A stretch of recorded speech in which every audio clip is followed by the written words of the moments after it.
আমি যদি দোকান থেকে 10 কেজি চাউল কিনি, দোকানদার কি 7 দিন পর এসে আমার বাড়ি থেকে বাকি চাউল তুলে নিয়ে যায়? নিয়ে যায় না তো। তাহলে আমি নিজের টাকায় 20 জিবি এমবি কিনলে আপনারা কোন অধিকারে মেয়াদ শেষে বাকি এমবি নিয়ে নেন?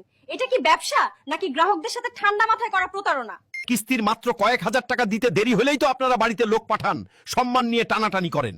আপনাদের এই সাহসটা ওই 1000 কোটি টাকা ঋণ খেলাপিদের সামনে তো দেখি না। আমরা গরিবেরা সামান্য লোন নিলে আপনাদের ঘুম হারাম হয়ে যায়, আর বড় লোকেরা পুরো ব্যাংক লুটে খেলেও আপনারা তাদের সালাম দেন। আপনাদের চোখের সামনেই তো পুরো ফুটপাত দখল করে বাজার বসিয়ে রেখেছে, আপনারা কিছু বলেন না কেন? মাস শেষে আপনাদের পকেটে চাঁদাটা ঠিক মতো পৌঁছে যায় বলেই কি দেখেও না দেখার ভান করেন? আপনারা তো আইন শৃঙ্খলা রক্ষা করেন না, আপনারা তো এই অবৈধ দখলের ভাগীদার। আপনাদের লজ্জা করে না আইনের লোক হয়ে আইন ভঙ্গ করতে?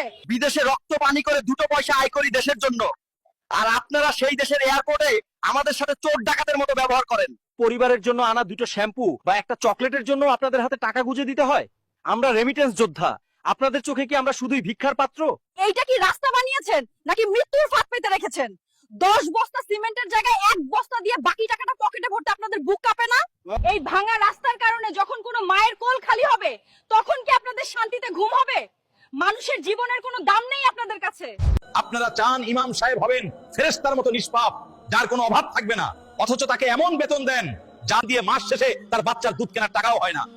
যে ইমামকে আপনারা আর্থিকভাবে পঙ্গু করে রাখেন, তার পেছনে দাঁড়িয়ে কোন মুখে আপনারা আল্লাহর কাছে নিজেদের রিজিক আর সচ্ছলতার জন্য দোয়া করেন?